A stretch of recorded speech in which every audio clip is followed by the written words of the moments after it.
click on it, and it'll switch it over. You can put in videos, like short, like intros, or I put together some graphics for the website. Once I get confident enough, I'll, where I got the timing, there's about a 4-second delay between what you see live and what shows up there. So you really have to kind of pay attention to what's there. So how's that going to work for your East Coast? Oh, this is something different. This is for press conferences or whatever. If we do the East Coast thing, that'll be here. That'll be an infrastructure-based streaming, not this system at all. Okay. Yeah, we haven't gone that far yet. But as long as I'm paying attention to what the iPad, I've used this twice now for my production. Once on the steps of the San Francisco City Hall, we did a press conference. That was basically the first time we used it, and it worked great. So all these pieces together, there's a lot of equipment going on right now, and it's, you can switch from an iPad, and you can record to the iPad. You can record not only the stream, but each individual camera. They call it ISO recordings. So you can. You basically, it's producing a project for Final Cut by taking the cut stream and then the 4 individual streams, and I can add to it a quad view like we were saying earlier. I could do that in there too, and it's recording to an SD card that's on that Sling Studio.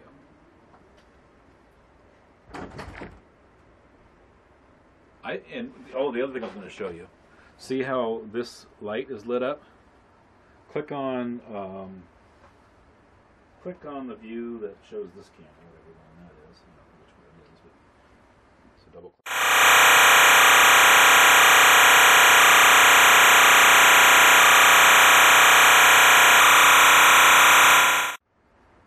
And orange again. So if we were doing a multi-cam event, so maybe next Saturday, if you're available on the 9th, they still want us to go to Santa Rosa, but I haven't been given any detail on it yet. Oh yeah, I was going to ask you.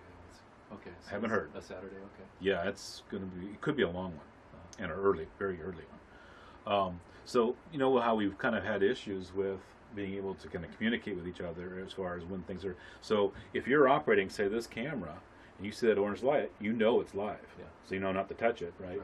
And then if I switch over to this camera here or that camera, so switch over to this one.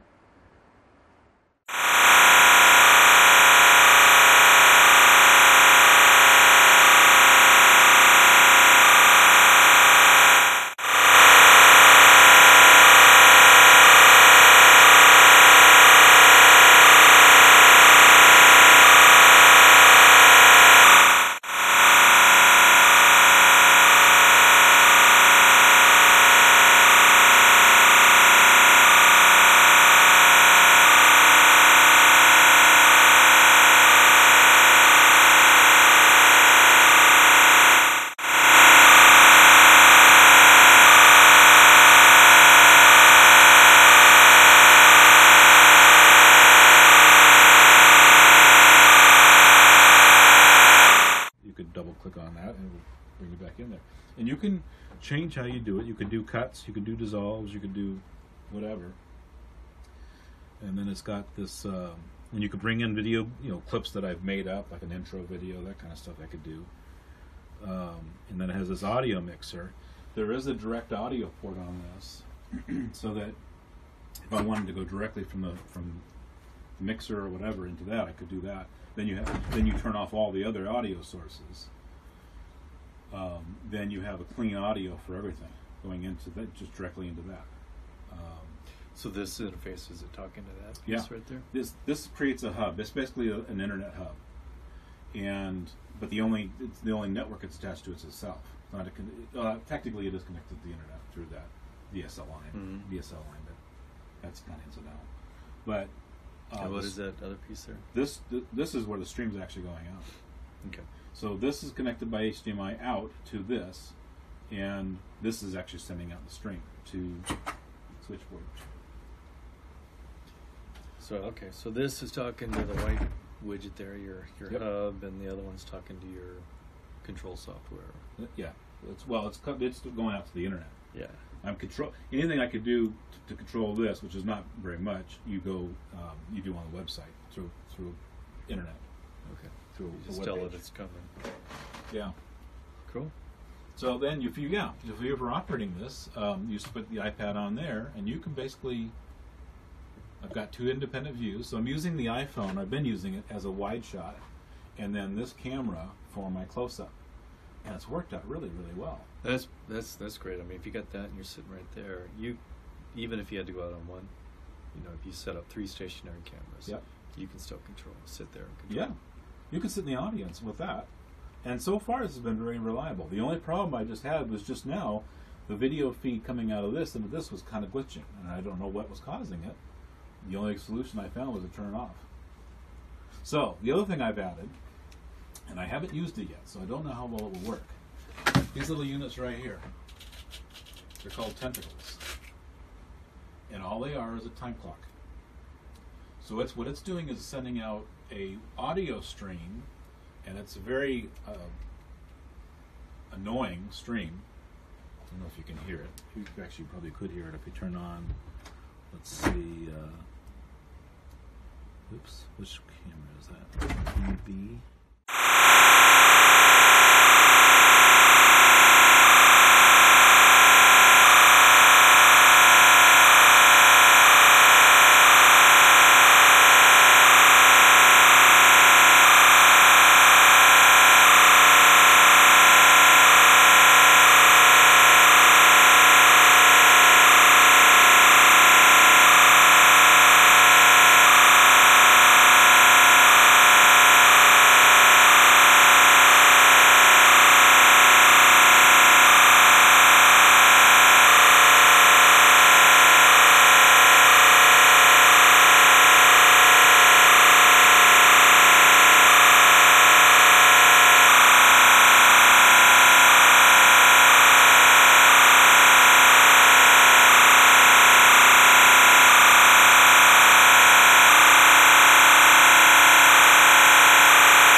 Set up your cameras however you want to, and just sit in the audience and switch back and forth. You can be comfortable, doing it. I think it's really amazing, and I've used it enough that I've got a pretty high level of confidence in it. As long as you've got battery power. The one thing I was trying to figure out, and I just solved the problem yesterday. It turns out I already had the plug. They don't sell. This is the battery here. It's detachable on this thing. If you detach it, it goes dead. There's no internal battery in this, which I think is a design flaw for this kind of purpose. And I have a spare battery here, but you got to turn it off and turn it back on again to switch them out. Unless you've got external power going to it. Well, if you have external power, then why do you need these? But as it turns out, it's good. I wish it had an internal battery in it. That would solve my problem. I can plug this into it, and I could be switching out power all day long. So anyway, cool. Thought I'd show all that. That's the latest. What we can do here, I think it's nothing short of amazing. When I was down at that streaming video conference, we're basically doing what teams of people do. Teams of people would be doing all this stuff, and as it turns out, we can get away with 1 or 2 people doing it, depending on the scale. Yeah. So anyway, back to Sorry, I'm Yeah, there's a few little things I've got to figure out. This to me was genius. I was really proud of myself for this. But these are just your normal everyday USB. They're high capacity USB batteries. Pretty cheap. They're like $20 a piece.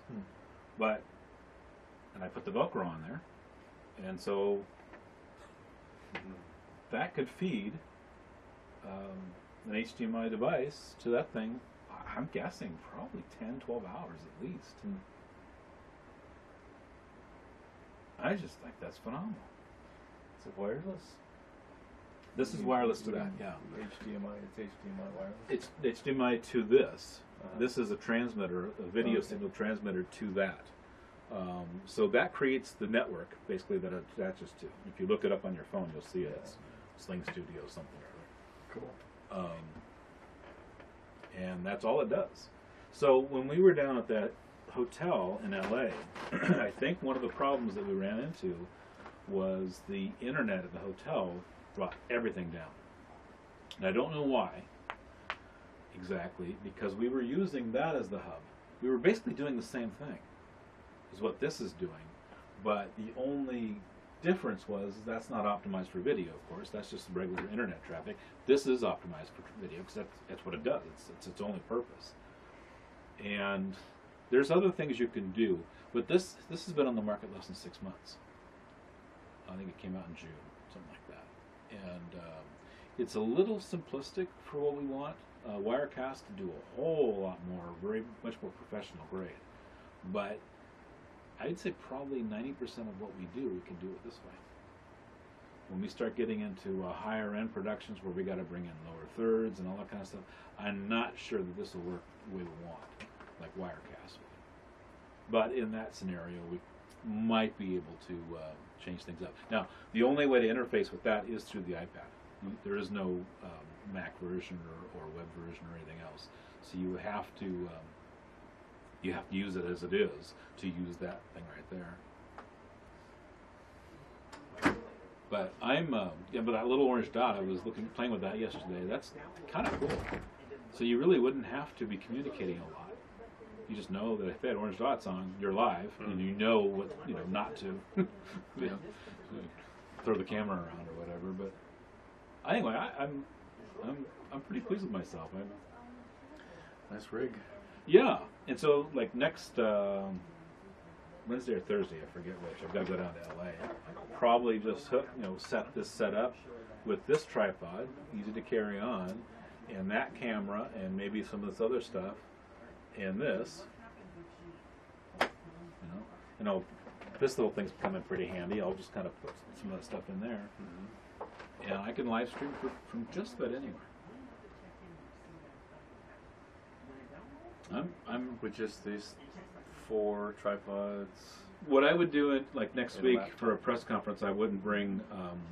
I would bring just this tripod and that camera and that phone, because that's the 4th phone right, or 4th camera is that iPhone right there, and that's pretty much it. And this stuff right here. I wouldn't bring the lights down. I'd leave that out here. So 3 camera. I would have a 2-camera setup. In that case, I would have the camera and the iPhone, and use the iPhone as my wide shot, and then use that. And it's independent too, which is kind of how I did intend. Originally, when I was working on this, I was mounting the camera up here, so it was moving when I was moving this camera.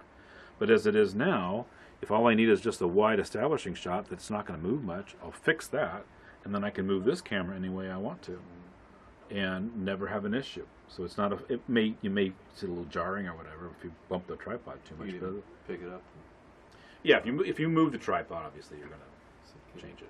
But for the most part, I've got now 2 independent shots on a very lightweight, small tripod setup. Nice. Yeah, and you could do a direct feed into this. You don't have to go wireless. I've chosen to because it gives me a little bit more, one less cable, of course, and a little bit of freedom as far as where I move. But I'm just as happy as can be with this. It's really an amazing thing, dude, what you can do. And I'm starting to get used to this thing, too. This is really nice. This controller for the camera. This is the only camera that it will work with. but very happy with that because it makes the camera control, zooming, and that kind of stuff a lot smoother. I feel like I have a whole lot more control over it. So anyway, that's the latest. It just finally hit it. So. Yeah, it's about a 30 to 40 second latency on YouTube. Periscope is usually a lot less than that, and I don't know about because we're streaming out to.